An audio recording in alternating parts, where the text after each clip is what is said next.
రాజులు 2వ అధ్యాయం. యెహోవా సుడిగాలి చేత ఏలియాను ఆకాశమునకు ఆరోహణము చేయింపబోవు కాలమున ఏలియాయు ఎలీషాయు కూడి గిల్గాలు నుండి వెళ్ళుచుండగా ఏలియా యెహోవా నన్ను బేతేలునకు పొమ్మని సెలవిచ్చి ఉన్నాడు గనుక నీవు దయచేసి ఇక్కడ నుండుమని ఎలీషాతో అనెను. ఎలీషా యెహోవా జీవము తోడు నీ జీవము తోడు నేను నిన్ను విడువనని చెప్పగా వారిద్దరును బేతేలునకు ప్రయాణము చేసిరి.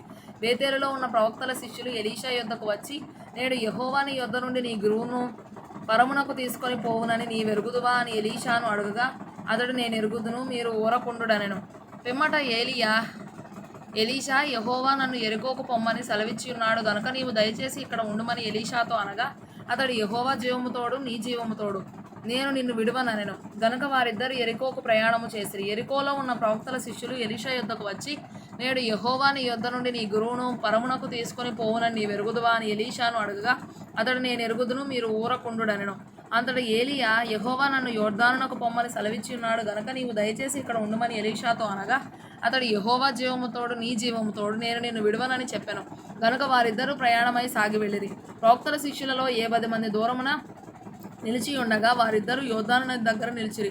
అంతటా ఏలియా తన దుప్పటి తీసుకొని మడత పెట్టి నీటి మీద కొట్టగా అది యువతలకును అవతలకును విడిపోయెను. కనుక వారిద్దరూ పొడినేల మీద దాటిపోయిరి. వారు దాటిపోయిన తర్వాత ఏలియా ఎలీషాను చూచి, నేను నీ యొద్ద నుండి తీయబడక మునుపు నీ కొరకు నేనేమి చేయకూడదునో దానిని అడుగుమని చెప్పగా ఎలీషా, నీకు కలిగిన ఆత్మలో 2 పాళ్ళు నా మీదికి వచ్చునట్లు దయచేయమనెను.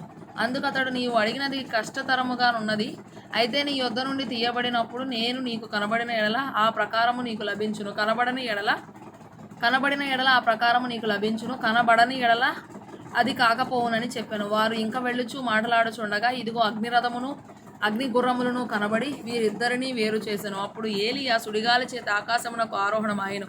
ఎలీషా అది చూచి, నా తండ్రి, ఇశ్రాయేలు వారికి రథమును రౌతులను నీవే అని కేకలు వేసెను. అంతలో ఏలియా అతనికి మరలా కనబడకపోయెను. అప్పుడు ఎలీషా తన వస్త్రమును పట్టుకొని 2 తునకలుగా చేసెను. మరియు ఏలియా దుప్పటి క్రింద పడగా అతడు దాన్ని తీసుకొని యోర్దాను ఒడ్డునకు వచ్చి నిలిచి ఒంటి మీది నుండి క్రింద పడిన ఆ దుప్పటిని పట్టుకొని నీటి మీద కొట్టి, ఏలియా యొక్క దేవుడైన యెహోవా ఎక్కడ ఉన్నాడనెను. అతడు ఆ దుప్పటితో నీటిని కొట్టగా అది ఇటు అటు విడిపోయినందున ఎలీషా అవతలి ఒడ్డునకు నడిచిపోయెను.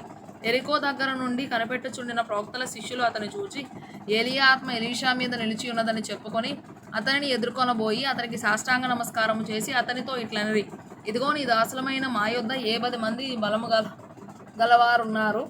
మా మీద దయయుంచి నీ గురువును వెదుగుటకు వారిని పోనిము. యెహోవా ఆత్మ అతనిని ఎత్తి ఒక పర్వతం మీదనైనను లోయయందైనను వేసి ఉండునేమో అని మనవి చేయగా అతడు ఎవరినీ పంపవద్దనెను. అతడు ఒప్పవలసినంత బలవంతము చేసి వారు అతని బతిమాలగా అతడు పంపుడని సెలవిచ్చెను గనుక వారు 10 మందిని పంపిరి.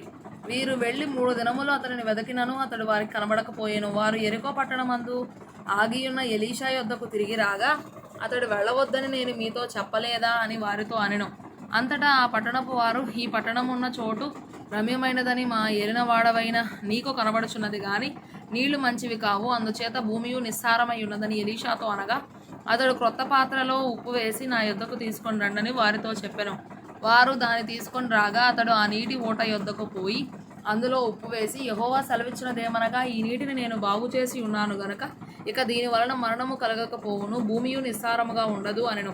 కాబట్టి నేటి వరకు ఎలీషా చెప్పిన మాట చొప్పున ఆ నీరు మంచిదై ఉన్నది. అక్కడ నుండి అతడు బేతేలునకు ఎక్కి వెళ్ళెను.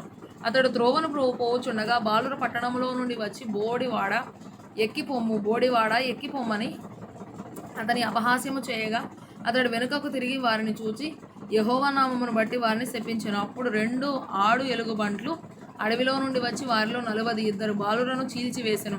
అతడు అచ్చటి నుండి పోయి కర్మెలు పర్వతమునకు వచ్చి అచ్చటి నుండి పోయి షోమ్రోనునకు తిరిగి వచ్చెను.